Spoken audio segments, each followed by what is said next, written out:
I don't think it means it's like never use cis to describe yourself. You know? I might go that far. I might go that far, really? To be honest, yeah. Well, because I think, for instance, I just can't think of an example if I'm when talking it's about like my access to privilege, okay, I'm going to acknowledge I have privilege as a cisgender person. Sure. Right. If you're happy with the same old ways of dating, if you enjoy sucking at communication, and you have no desire to improve your romantic life, then our podcast might not be for you. But if you want some out-of-the-box ideas to deepen your current relationships, broaden your sexual horizons, develop a better understanding of yourself, or learn more about non-monogamy, then you've come to the right place. I'm Jase. I'm Emily. And I'm Dedeker. And this is the Multiamory podcast.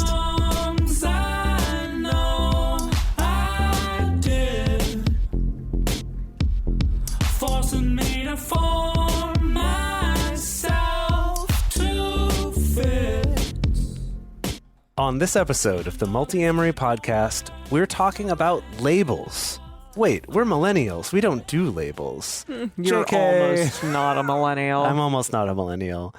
No, labels, they're like frenemies or like the Force. There's a dark side and a light side to them. And there is a ton of way to use labels for evil or for good.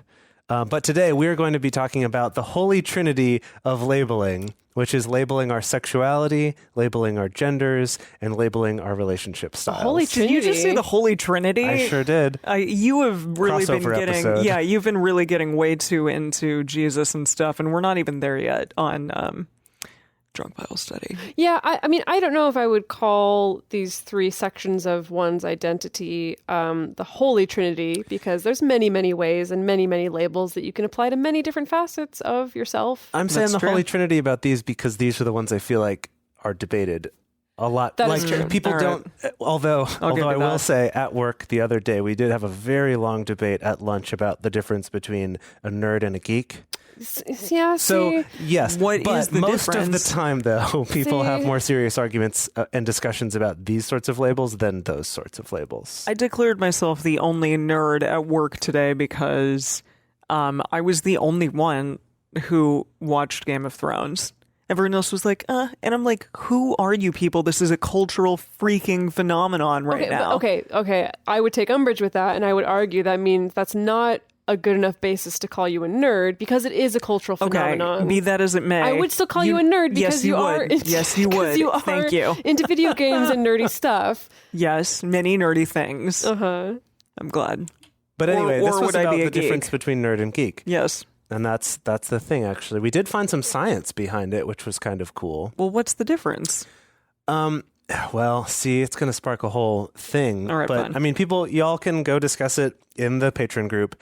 But basically, the essence of the distinction is that a nerd is about essentially like learning about a thing that you're into, whereas a geek is about doing the thing that you're into.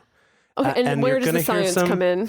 The science was actually done based off of just analyzing how those words are used in social media, like collecting examples of them and then tabulating So and making based on like like actual usage. actual usage. Okay. Yeah. Yeah, Okay, is that I would can- reading count? Like, because you're learning about something? It would be like, You're learning about Tolkien or whatever?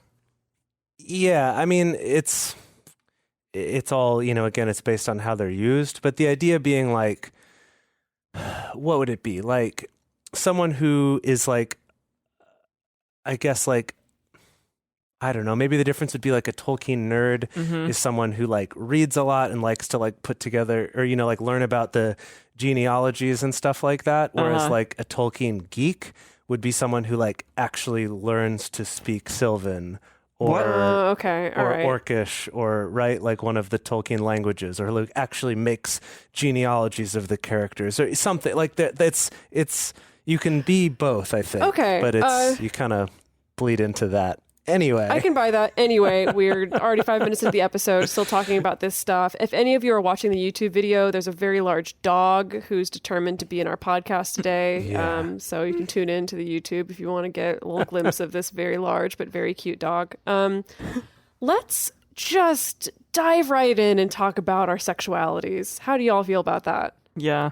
sure, yeah, we want to start that as the first topic here. Okay, I'm going to start us off real poetic-like, Cool. if that's okay. Yeah. You do that. So there is this queer theorist named David Halperin, who's done a lot of writing on this kind of stuff. And he has this great quote. Sex has no history because it's grounded in the functioning of the body.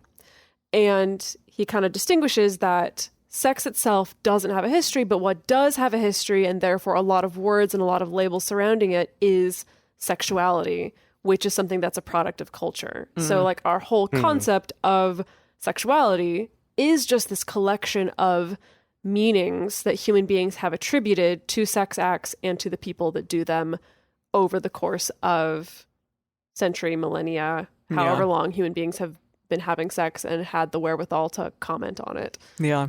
Yeah. Essentially. Yeah, that's interesting. Which I think is interesting to think about. And probably at one point or another, because I think that, I was watching Deadwood, and it's an HBO show, and like, you know, there are various people on the show that sleep together that are not, like two women will sleep in the same bed together, and my partner was like, oh, well, that used to just be called like bedfellows. Like, this is my bedfellow, which didn't mean anything necessarily sexual, although potentially it could. Well, that was something that I remember came up in Carrie Jenkins' book about, you know, before we labeled particular relationships as like lesbian, or before we attributed any form of homosexuality to women, like that there are a lot of references within, like, for instance, like Victorian era literature and journals of women who are very affectionate with each other that we, with our modern day view, look at and think of like,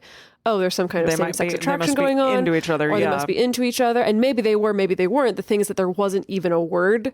Yeah. Like, it wasn't even in the vernacular to even acknowledge it or talk about it. And and the ancient Greeks, right, did like the same thing. Isn't that the thing that people throw around all the time? Like, ancient Greeks would be interested in, or not necessarily even interested in, but just like they would have sex. They would have like orgies and stuff like that. And sleep with their apprentices or whatever. Right. Or your slaves or your fellow soldiers or whatever. Who are the same sex. Yeah. So, okay, why is it scary to label oneself? And like, we've talked about this, we were laughing about this earlier, like, okay, what labels do we use in order to like proclaim to the world what kind of people you prefer to have sex with? Which is like kind of, it's really abstract, ridiculous, and weird, absurd when you think about it that way. Absolutely. Well, I don't know. Do you think that there's different types of people? I feel like I'm definitely the type of person where I feel more scared by attributing labels to myself, but I think there's other types of people who feel much more affirmed or excited by the idea of labels. Mm-hmm.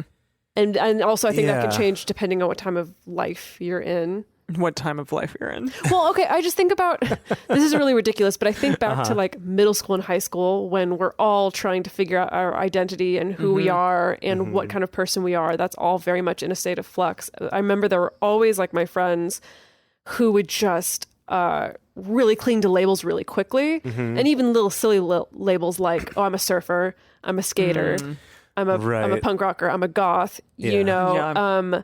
But we're super excited by that because it was kind of this idea of it's community and it's belonging and it's a way that I can project to the world and let the world know how they're supposed to treat me or how they're supposed to see me. Sure. And I was never that type of kid. I was much more like, I don't think I qualify for these things. You never were like a nerd or something? No, sure. Like, sure, I was nerdy and I was into some punk rock stuff and like maybe some goth stuff, but maybe some punk but rock never stuff. like, okay.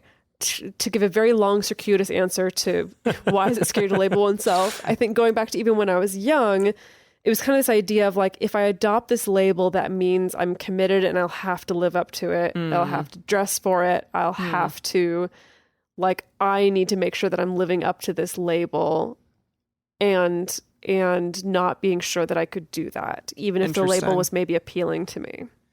It's interesting because I feel like I actually kind of have come at it from a different side in my life, where more of the fear of labeling myself is that I'm not necessarily sure I want to be involved with everything that's part of that label. Like if the other people using this label start doing these things, like I don't necessarily want to be grouped in with them. You know, it's like kind of almost the same thing, but from the other side, if like they're the ones fucking it up versus like I'm the one who might fuck it up. I don't know. Well, okay, what kind of label falls under that?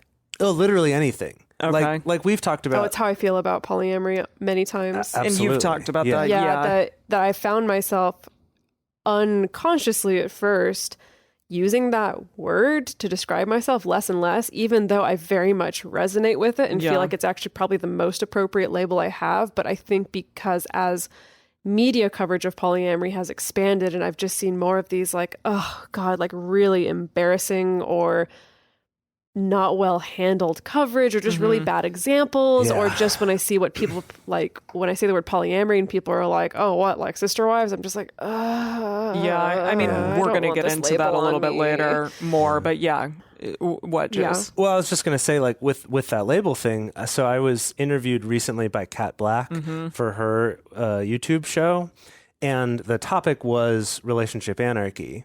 And she reached out to her audience through Twitter or whatever and said, hey, I'm going to have a guest on to talk about relationship anarchy. What kind of questions would you want to ask him? And she said, like, one of the questions that came up, or some variant of it came up quite a bit, was like, ask him why he's such an asshole.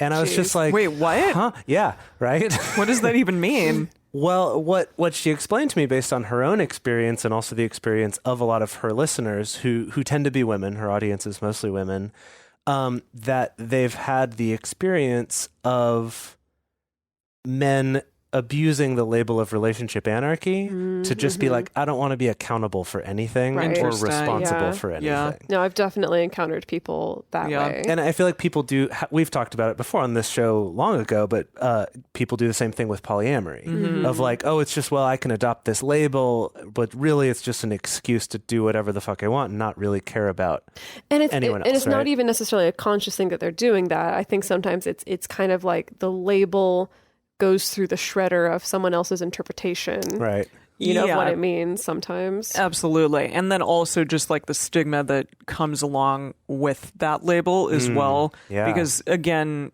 I, for a very, very long time, was very scared of calling myself bisexual.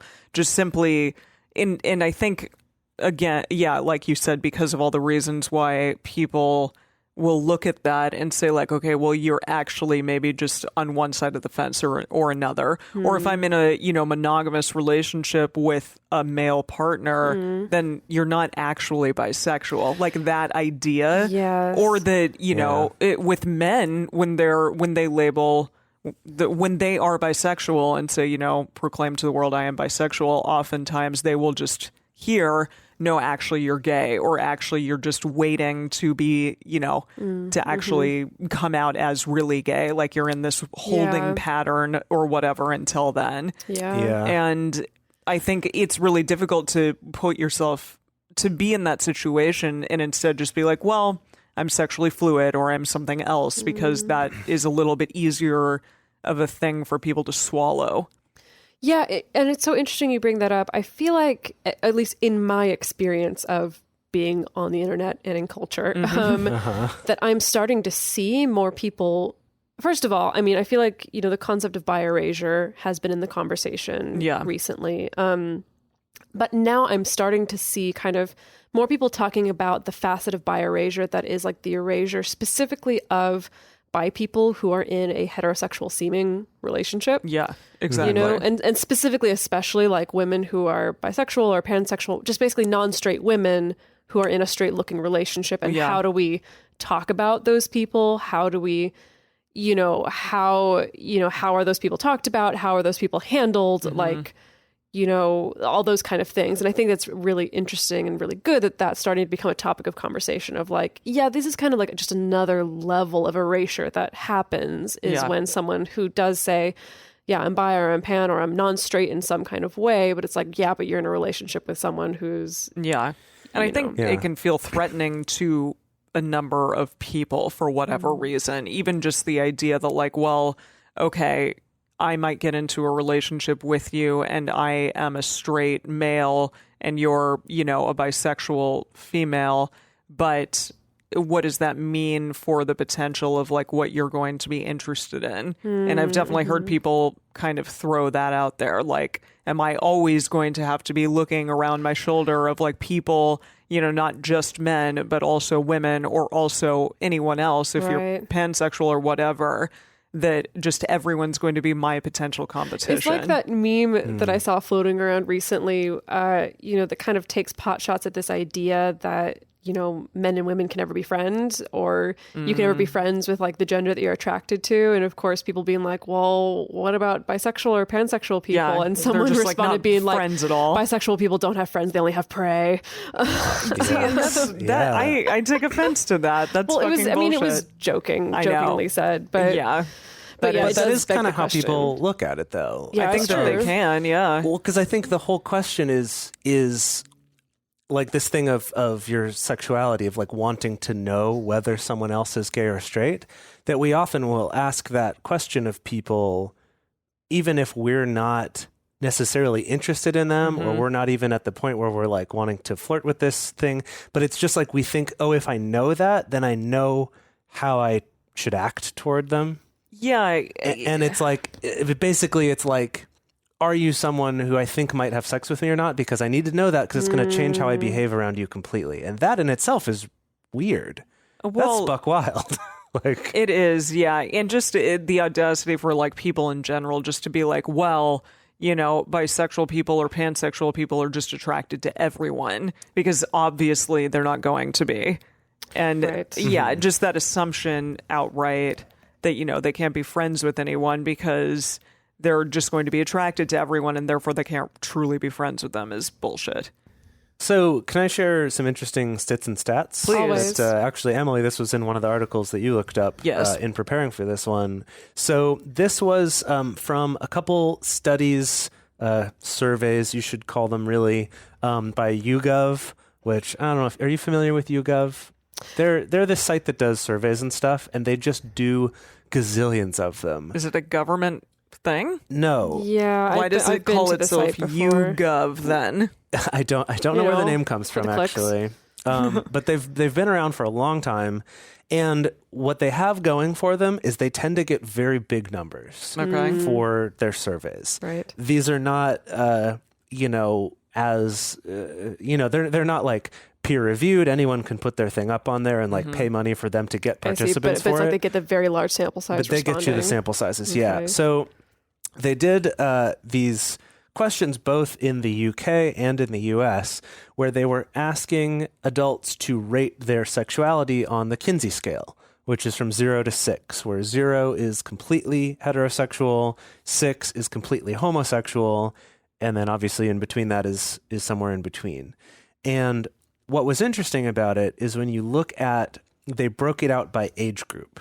So like, for example, in the US and in the UK, in the like 65, 60 plus, they did slightly different age groups in each area. So they're not a one-to-one match, but only 7% identified as anything that wasn't completely 0 or completely 6. Interesting. Only 7%, right? So a very small number only 7% identified totally on the extremes. 7% were in the middle.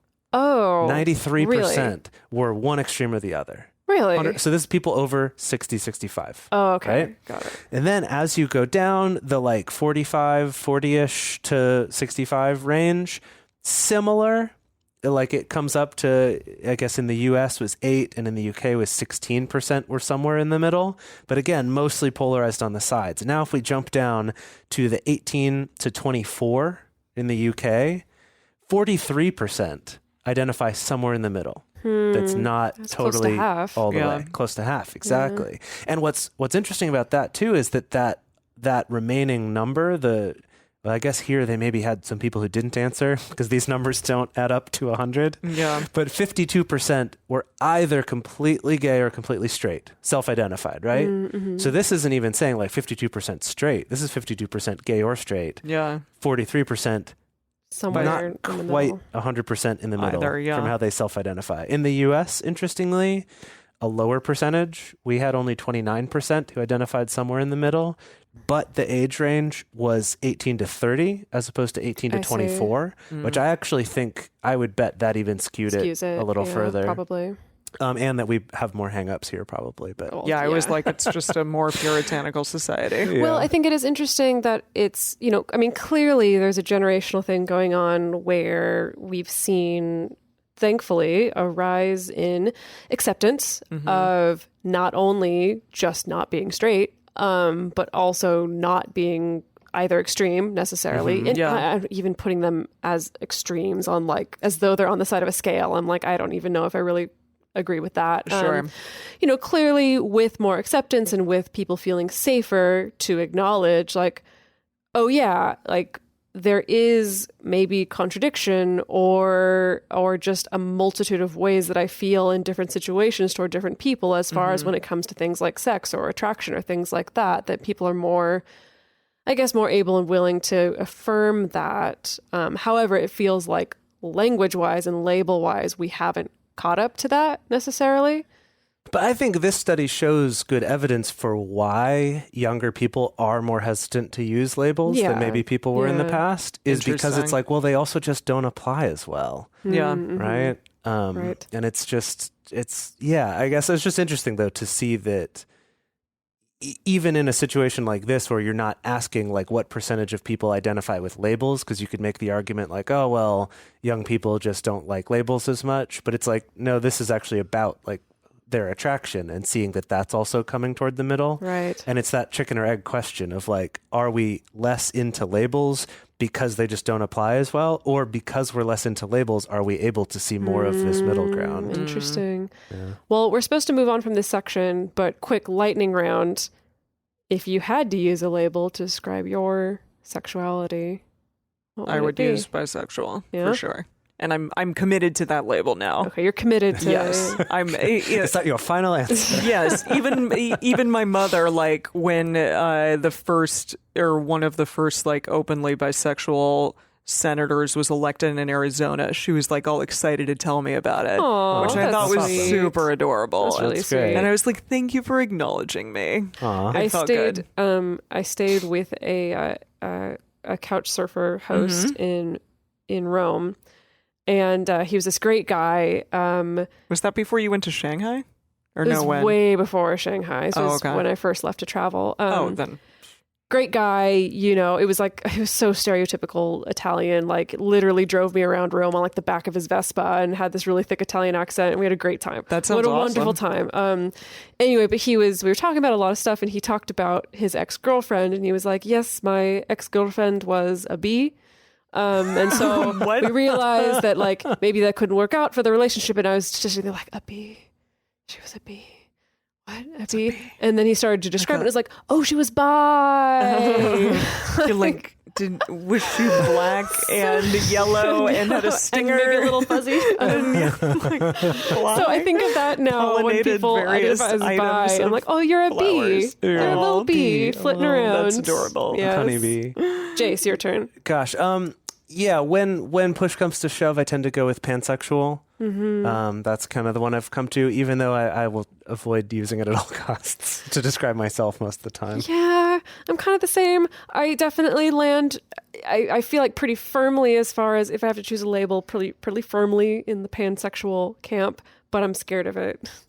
Because the thing is that it's like the label is a Pandora's box for me, is that to then Sure. explain the labels, then I have to be like, well, my experience is mostly dating these kind of people, but then I find myself like really attracted to these kind of people. But then like with these kind of people, it's kind of more of like a demi-romantic, demisexual kind of thing. But then I thought that I was this way. And then I saw this really hot person one day and I was like, well, I guess I'm attracted to this kind of person also. And so for me, I've just kind of used pansexual as kind of like the catch-all of this is a much longer conversation and I'm still figuring it out. And even at the age of 31, I'm still learning about my sexuality, and it's scary, but also exciting.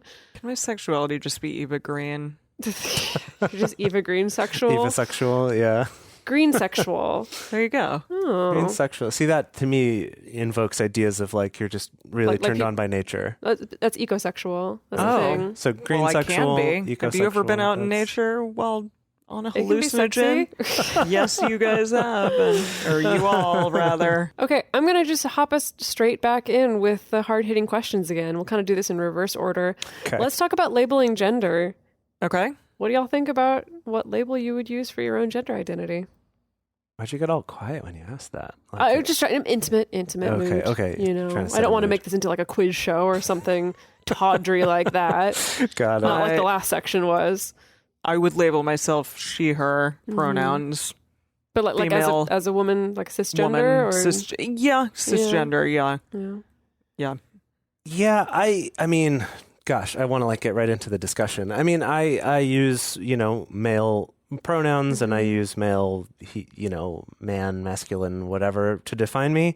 I do like to say that I like to hold on to those labels loosely, as opposed to like a lifeline. And actually, hold on loosely. this is that it song. was something that came up actually in conversation on Billy Presida's show, and he had me on his show on the Man Whore podcast, and he was kind of asking me about gender and my identity and stuff, kind of from a place as a guy being sort of afraid of losing his labels, of being like heterosexual or being masculine or being a man or something, of like kind of holding on to those tightly and being afraid. And I didn't quite say this as simply then. We talked about it a little bit more, but I kind of wanted to be like, if you just like loosen up your grip and let go of those things a bit, it's so freeing. I really recommend it. Interesting. But yeah, what about you, Dedeker? Oh gosh.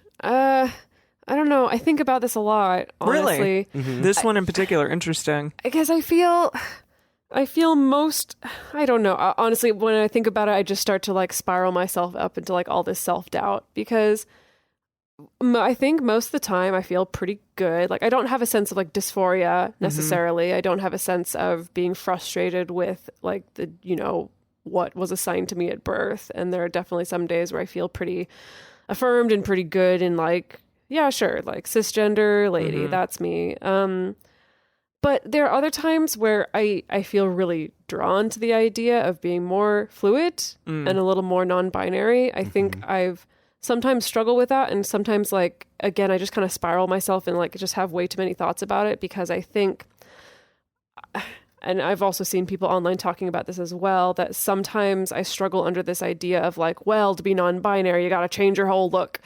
Like I'm not nearly androgynous enough to identify as non-binary or to even flirt with that. And I know that that's not true. Like it really doesn't matter, I mean, it matters for some people, but I know for me, I'm like, well, whatever. Like I know that I can feel the way that I feel, and I don't have to like try to like totally change how, the way that I dress or the hair that I have or the makeup that I do that I feel comfortable with now. But that is just a weird thing that I tend to get hung up on, is like times that I feel like I would love to kind of stray outside of feeling just so dang cisgender all the time, because I don't know if it serves me 100% of the time, but then I feel a little bit trapped sometimes of like, but it feels like my avenues for that feel kind of all or nothing, which may be just something that I'm projecting onto it entirely. I don't know. Sorry, that was like a bunch of like word vomit. No, I mean, that's the best really way I can interesting. explain it. Like I can't, that's where I'm at. I definitely haven't personally like it labeled myself as anything but like she, her, cisgender, simply because I don't want to misrepresent like what people who are non-binary go through and the challenges that they face regarding that. Because I think most people, when they look at me, will see me as, automatically like, that's a person who is a woman, and I say that I am there she, goes her. a lady. Exactly. Now, the difference with me specifically is that when I open my mouth, something else entirely happens. And that's kind of been the way that I've gone through life since I was 13 years old, so much that I often, many times, get asked if I am transgender. And also, I mean, I've had, in a much worse way, I've had men usually ask me if I was born male, or if I am male, but, look like I'm not, or whatever. And this, again, like, I don't want to put out there that is a difficult thing, because honestly, it's not. It's just it's a thing like, no, this isn't the case. You are incorrect, person. But it does put me in a situation of often being like, I embrace the side of me that is in many ways like the masculine energy, because I think that, my mother, I grew up around my mother who has so much of both masculine and feminine energy, and I think that's something that a lot of like woo-woo like people tend to talk about more now. Yeah. Right. But I think that there is a lot to be said for that, and in that way, I mean, I feel empowered sometimes in wearing a pantsuit and feeling really badass in a way that maybe I wouldn't in a dress, for example. Now, other people might have the experience of feeling really empowered in a piece of clothing that they maybe didn't used to feel as though they could wear, kind of thing. So I don't know. I mean, I do think it is interesting just in your experience, just the way that your body is and like your vocal cords are, that it does, I guess, very different. It just forces you to confront that more confront people's perceptions, yes, more regularly. And like, I think really serves as a reminder of like, wow, this is all based on these constructed perceptions. Absolutely. I mean, reading that Buddhist book as well that you had us read, I thought was really interesting because like life in general so many times is our perception and not reality. And that goes for so many things. It goes for this question in general. Right. And that we can never like truly know, I think, unless we ask. And there's a difference in asking rather than just automatically assuming and then being told that you're incorrect. Right. Yeah. And I think that that's hopefully where the narrative is starting to go, as opposed to just assuming being the first course of action. Yeah. Let me drop something else in there. Please. Other questions that I've had around when I think about my own gender identity is sometimes I've also talked myself into some weird places of wondering, do I have a desire to start leaning more masculine sometimes, or kind of more non-binary because that's how I feel, or because it's appealing to think about getting access to more male privilege? I freaking sometimes hear you. That's been like, because I think that women already, especially, cisgender women already get this message of like, you need to adopt male traits and in order to be tendencies, successful, like assertiveness or aggressiveness or confidence or a lack of apologizing or whatever it is. It's like we're already told that. And so sometimes I'm like, but gosh, is that wrapped up in that, of this idea? Like, so these are the kind of things where it's like, because I love and hate to think about these things so much, that I end up in these weird places where I could never feel like I can land on solid ground as far as it relates to me. Can I ask you something, Jase? Because I've definitely heard that exact same thing said from the other perspective. Really? Yes, that like there's privilege and a lot of like amazing things that come with being a woman that men don't automatically get just from being men. And I don't know, and that access to that in a way. And I think that, Jase, we've had some conversations about this loosely, just that like, there are moments where I feel like I've heard you say like, I want to be construed as pretty or whatever, like in this way. And that like women might automatically, like that might be a trait that they are thought of perhaps, whereas a guy, that might not be the first thing that comes to mind. Well, it's kind of what we got into a little bit on the episode where we talked with Cosmo Means and Melissa Mango about receiving healthy objectification from your partner. That it's something that women that tend to receive a lot episode, and men don't tend to receive very much at all. I feel like, I mean, I'm sure this is different for different men who feel that way, but I feel like some of the desire I could also see for letting go of the male identity and kind of envying what being female has is, I would almost say, more that there's in some ways more flexibility in how you're allowed to behave. As opposed to men who tend to enforce upon each other a very kind of strict, limited set of what behavior is acceptable. Yeah, there definitely is certain ways. In certain ways. That one of the benefits, I think, of all the different feminist movements has been expanding the channel and expanding the options of like what you can be, and also while you're also a woman, and different ways of being female or feminine, and that for specifically cisgender men, that's less of an option. There hasn't been as much of a movement to broaden that, what being a man means, whereas Yeah. there has been a very concerted effort to try to broaden what being a woman means. Yeah. Yeah. That's very interesting. I wanted to talk briefly about using cis when describing yourself. And this is something that someone brought up for the first time in our patron group, in the Facebook group. I think it was probably now a couple of years ago. But kind of bringing up that when people in their self-introduction say, like, I'm a cis man or a cis woman, they ask the question of, like, why are you specifying cis?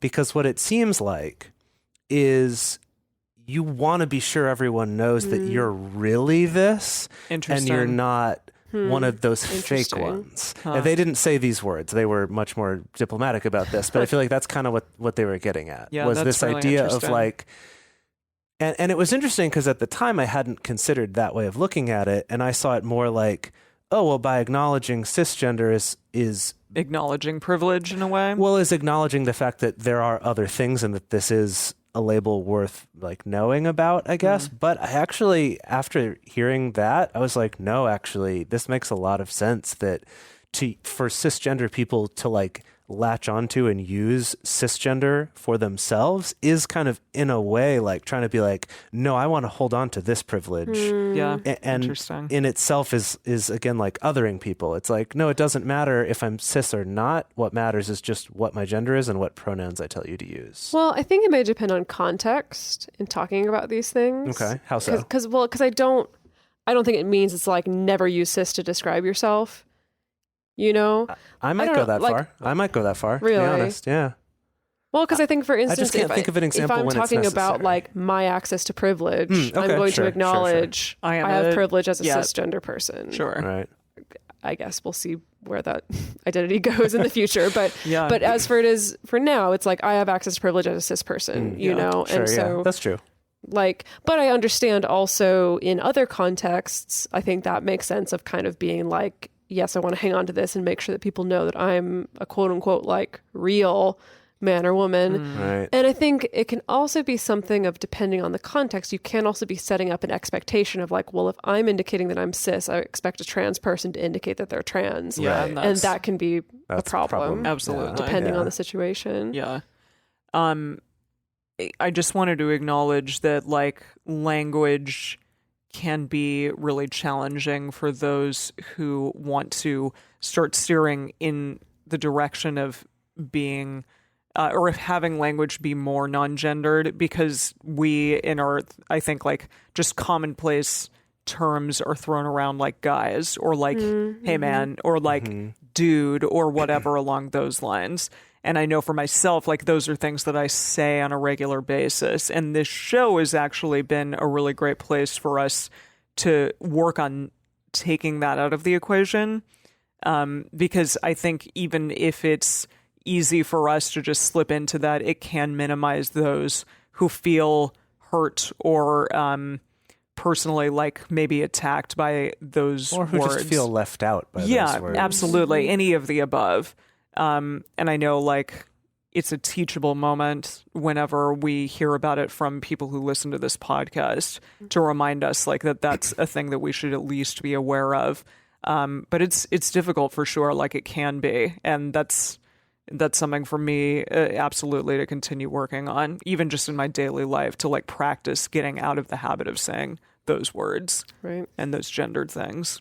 So we were reading this article before this that was talking about tips for how to get more used to using different gender pronouns when a loved one tells you that, they tell you what their gender pronouns are, and it's something different than what you've been used to. It's something different than what you've been using. And one of the things that this article recommended was practicing with a friend, which I thought was really interesting. It's saying find another person who is a friend or another loved one of this person, and just, like, be really honest with each other about, like, let's practice talking about this person using the correct pronouns to just get in the habit of it. I thought that one was really interesting. Yeah. But another one that I thought was particularly good was it talked about learning to pause slightly before responding in conversation. And as a little footnote, it was like, this is actually a good thing to just do in general. Yeah. Don't be reactive. Yeah. Yeah. And then related to that was to kind of be aware, are there certain phrases or situations where I tend to mess this up more often?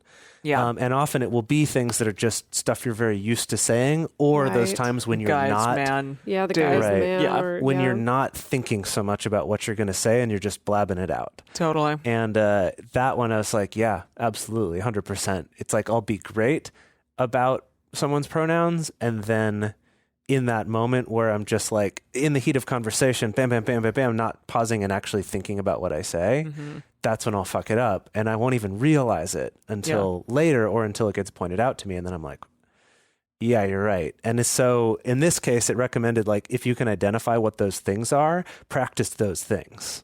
Yeah. Practice different phrases, different things. And I think that comes from learning how to pause a little bit. And that's something I know that we all have tried to do while we're recording this show, at least, is to just like have that little bit of mental pause to just evaluate, like, am I saying guys? Am I saying Right. dude, or like, yeah, man, when I don't mean to, Yeah. to try to get better about that. But it is, Do it in real life too. but Right. yeah, it's definitely challenging, but I And I like think- those tips. I think we've shared this on the show before, but a really great analogy that I read that helped me to really reframe kind of the appropriate way to respond when you do make a mistake with someone's pronouns is, or if someone's pointed out to you, oh, actually this person is this pronoun, and it doesn't even have to be pronouns. It could be, oh, it's better to use this word rather than this word, or this, or whatever it is, that it's like, treat it as though a friend is like, hey, you have something in your teeth,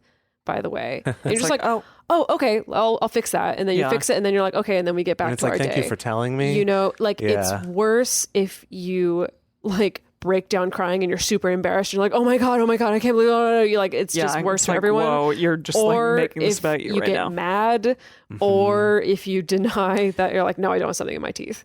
Yeah. Or like argue with them, like, no, what are you talking about? I don't have something in my teeth. So that was just, I don't remember who I got that analogy from, but I do remember when I heard it, I was like, oh, that makes so much sense to just kind of like in the moment, like you just roll with it. Cause it's like, honestly, we all get stuff stuck in our teeth sometimes. Yeah. And I like that very much. you just got to roll with it. Absolutely. Yeah. Well, shall we move on to the last category here, which is labeling relationship styles? Which we kind of touched on a little bit before. Yeah, at the very beginning, we talked about that a little bit, about, like, do you use the label relationship anarchist or polyamorous or monogamous or what? We should go around at this point. Oh dear. Well, gosh. Yeah. Oh yeah. Oh shoot. Oh dang it. You didn't prepare an answer for this one? Dang it. Okay. We'll figure it out on the fly. Yeah. Emily, do you want to start? Yeah, okay. I am currently monogamous. Yes.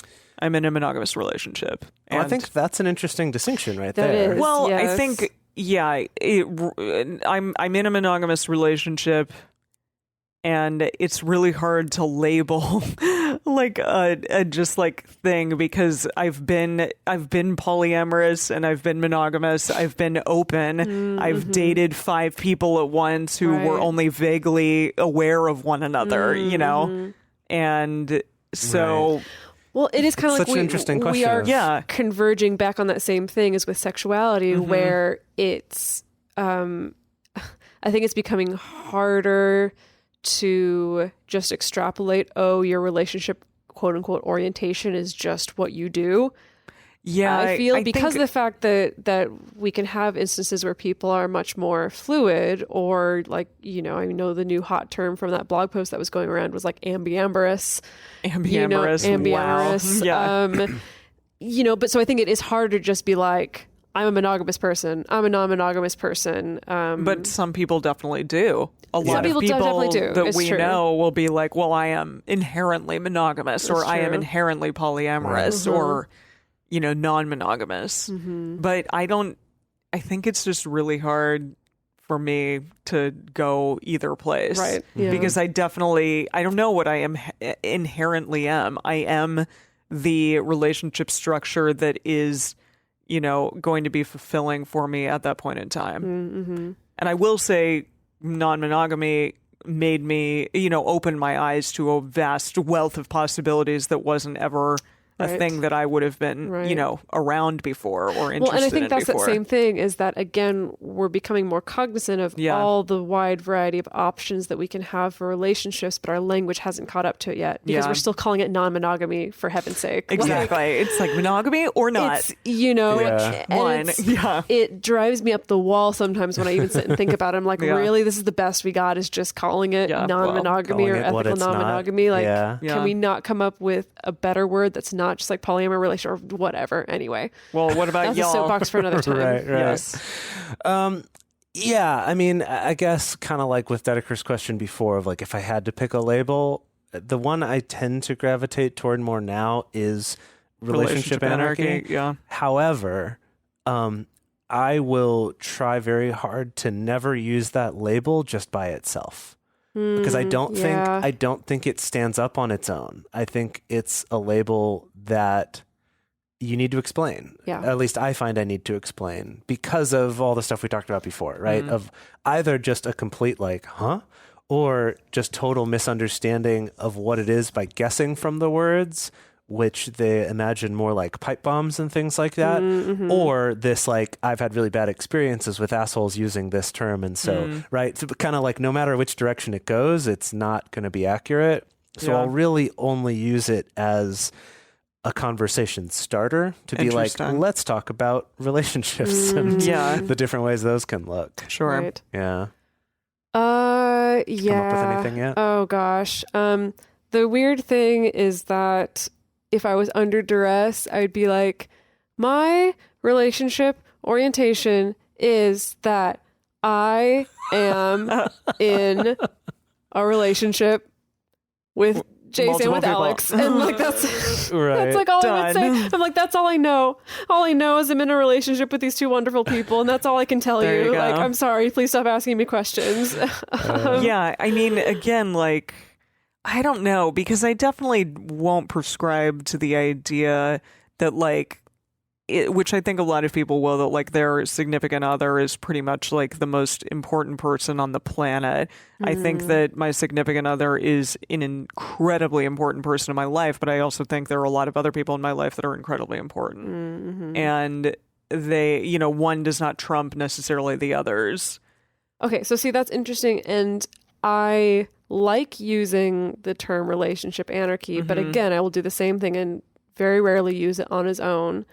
I mean, really, at the end of the day, I feel like my understanding of the label polyamory is more what resonates with me, but I tend to end up just giving this really long-winded explanation of like, well, I'm like non-monogamous and like, polyamorous, but like kind of with relationship anarchy tendencies, but I don't know, Yeah. But and part of it is also because I don't feel like I'm relationship anarchist enough. Well, to exactly. just- That's on all of these, I though. know. It's Right. like, what is enough? And then of course I have Yeah. the question of, do I even want to be quote unquote relationship anarchist enough, whatever Yeah. that means. Right. Yeah. Yeah. And so Exactly. I again think myself into this tizzy where I end up just getting frustrated and just being like, can't I just like have relationships that I want to have and no Yeah. one asks me questions And about can't we what fuck word who I we use wanna for fuck? it and just people leave Right. me alone and let me be happy, please? Like, Yeah. please. Yeah. Yeah. Well, and I've also found for me, it's like, can I, with all of these, I guess, like, can Yeah. I give you answers where like what you're really asking me and what I'm really saying doesn't just have to do with who I may or may not want to have sex with? Yeah. Like that's the thing I've recently, at least in my life, that's become the thing that's so tiring to me is like how much of this conversation is really just coming down to like, Who do you bang? might you want to have sex with me? Yes or no? What about these other sets of people? Yes or no? What are the rules around that? Would you want to but can't? Or can you? Right? It's like all about that, even though this is like considered normal, polite conversation for like the workplace. And when I started thinking about it that way, I was like, this is fucked up. Yeah. That we think these are like, that these are acceptable questions and conversations to be having in that sort of a professional environment. So I mean, kind of at the end of the that's my rant. day, yeah, like it's none of anybody's business unless we want to make it their business. I don't know. Well, it reminds me. So, someone on Instagram. So the Nathan Pyle comics, the Strange World about the aliens in human situations. I think so. They've been super hot recently. Someone made a parody comic called The Straight World, which is about these aliens where one of them's like, there's these 3 aliens in the panel and 2 of them are holding hands, and the one who's separate is like, oh, I see that you are holding hands with someone who appears to be of the same gender as you. You must explain to me how you copulate right now. And it's exactly. That's exactly what we do in these situations. That's kind of what we're saying. Yeah, I've definitely heard people in various blogs say that like they don't want to necessarily be associated with polyamory because a lot of people abuse that term. And I'm sure, but then it's like, well, what is open? What is non-monogamous? Yes. What is whatever? Yeah. And like, this person at work that I, saw the other day that was talking to me about the podcast, he was like, well, I just realized right now that like, that's what I am. I'm polyamorous. He's like, because I have a relationship with my baby mama and then 3 other women. And, I take care of all of them. I pay for all of them. And, they're only with me. And I'm like, oh, okay. So it's like a one penis policy kind of situation that you've got going on. I'm like, I hope these people have autonomy from you and stuff. But to me, that's not polyamory either. Right. And then that starts to get into this uncomfortable conversation around what is gatekeeping and what is not. Because I'm very much on the same page. No, I'm very much on the same page where I'm like, that doesn't look like ethical polyamory to me. I'm not comfortable associating with that. But at the same time, I mean, some people, I suppose, do enter such a dynamic willingly in theory, and everyone's super happy about it. I don't know. I just know that like in groups that are mostly populated by unicorn hunters, like the argument always is like, well, we just do polyamory different from you, and so you need to not be so judgmental just because our polyamory is different from you, which is like, okay, sure, I get your point, but I have many other arguments to make. But that's not what this is supposed to be about. Jase, please change the subject. Well, I actually kind of want to just like pivot actually on the same question. Or Nickelback. No, like pivot on the same thing here. So this question of, well, I see other people doing this thing with a label. What's my response to it? And one response, and we've talked about this a little bit, is like, well, I'm going to not use that label anymore because I don't want to be associated with those people, right? Yeah. The other side of it is this like, well, no, I want to like I don't want to just like give up on this thing that was important to me at one time. Instead, I want to like really work to help still make this a good thing, which is maybe on the one hand could be called gatekeeping, but on the other hand could be called like, no, I'm actually trying to like keep the integrity of this thing that was important to me. Yeah. And to use an analogy, or not an analogy, but like to use an example from my own life, totally not connected to non-monogamy, is when I was in college and was Christian and was still thinking about going into seminary and becoming a pastor. Whoa. How the mighty have fallen. Well, that for me at the time, my approach was, like I'm a Christian, but I see Christians out there doing terrible things and saying terrible things and being very exclusionary and being very hateful and what have you. And my reaction was, I want to be a force toward making Christianity be a better thing. How'd that work out for you? Well, I didn't end up doing it. You are on a non-monogamy podcast. Here I am, and also like, a podcast about the Bible where we drink. I'll coming back around. Yeah. I'll be a pastor yet. No. But you know what I mean? Like my approach at that time was like, I want to be a force to make more people who use this label be more in line with what I think is the good sides of this and less of the bad sides of this. Yeah, so then fair. like with polyamory, I see a similar thing where it's like, do I fight to try to make this thing better, or do I just kind of abandon it as a label for myself entirely? I don't know. And that's it's an ongoing debate. I mean, I have days where I'm much more on that side of things of like, no, I'm just going to invest in education and being out and talking about my experience and showing people, you know, like, no, this is the way that I practice and this is my identity and this is what it means to me. But then like every couple of weeks or so, Google News feeds me some article about polyamory and I cringe preemptively. I cannot tell you. I cringe literally every day from the feed I get in Google. Preemptively cringy because it's just like a 90% chance that what's in that article is not going to make me happy. It's not going to make me feel like, oh, I'm so proud that I have this label and that these are the people I associate with. I'm just like, no. And that's sad. That's sad. mean, I don't want to feel cringy about that. I think all three of us, when we started this podcast, really were like, we are polyamorous. Hear us roar. We are poly and proud. And yes, that was our thing. That was your thing on Utopia. Freaking hashtag. Hashtag you didn't poly and choose proud. it though. It was kind of assigned to you. It was thrown at me. Be that as it may. But still, I think you kind of still ran with it for a little while afterwards. Oh, yeah. I think we all did for a while. Yeah. But you know, I find it very interesting that like as time goes on, we are looking at kind of not bigger picture stuff per se, but just like all avenues, and that they've led us to, you know, let's start talking about things that are just like, how do we do relationships better? Good how do we God, be yes. better people? How do we like, you know, not put ourselves in situations where we're talking about, you know, where we accidentally marginalize someone, where we like change our language and be better about that and be like better advocates and kinder people. I think that all is important in a way that maybe just like figuring out your label maybe doesn't matter in the same way that does. Not that like it might not matter to some, it might definitely matter to some people, and being out and proud and stuff is really important to a lot of people, but I appreciate that like all of the above can be correct. Yeah, well, Dedeker, you were talking when we were getting ready to record about that kimchi cuddles strip that you saw. Yeah, say that again. There's this wonderful strip, and you'll just kind of have to Google it. But Kimchi Cuddles, who's pretty well known for doing a lot of comics that are, you know, polyamory and non-monogamy focused. They put out this comic where in the first panel there's this person who has the sheet of paper that just like says label on it, and they're like really mad. They're like, oh, labels, like who needs them? I don't need this. They're so restrictive. And they crumple up the sheet of paper and throw it over their shoulder, and they walk out of frame.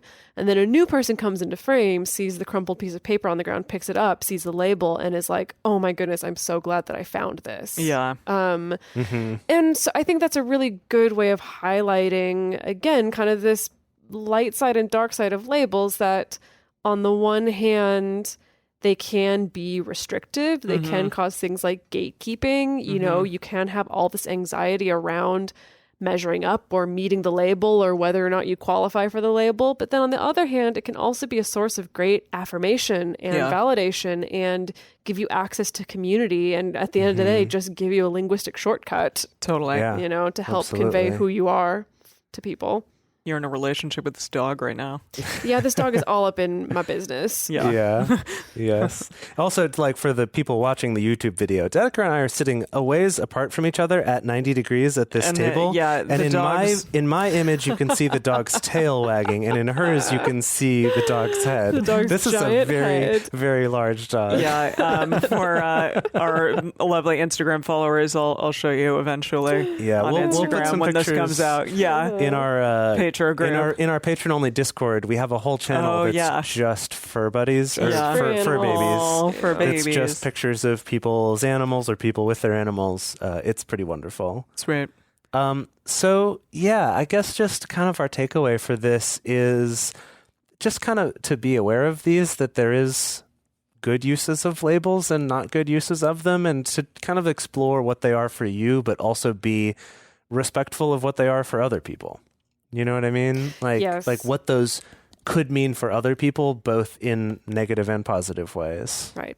And so we'll just reaffirm what we've always said on Multiamory for a long time, which is that labels really, if you're going to use them, they should serve you. It shouldn't feel the other way around, like you have this pressure to live up to this particular label. They're there to be something that's useful for you, that maybe makes your life a little bit easier, whether it makes it easier for you to find community or easier for you to explain to people, you know, how it is that you want to be treated or how it is that you want to be seen. Yeah. Yeah. And ultimately, at the end of the day, even if you use a label for your relationship or your gender or your sexual orientation, you're probably still going to have multiple conversations. Oh, for sure. To explain that or to clarify that, depending on the context and depending who you're talking to. Yeah. So we want to hear all about labels from all of you. And the best place to share your thoughts about this episode with other listeners is on this episode's discussion thread in our private Facebook group or Discord chat. You can get access to these groups and you can join our exclusive community by going to patreon.com/multiamory. In addition, you can share with us publicly on Twitter, Facebook, or Instagram. You can email us at info@multiamory.com. You can leave us a voicemail at 678-MULTI-05. Or you can leave us a voice message on Facebook. Multiamory is created and produced by Jase Lindgren, Emily Matlack, and me, Dedeker Winston. Our episodes are edited by Mauricio Balvanera. Our social media wizard is Will McMillan. Our production assistant is Nicole Samra. Our theme song is Forms I Know I Did by Josh and Anand from the Fractal Cave EP. Full transcript is available on this episode's page on multiamory.com.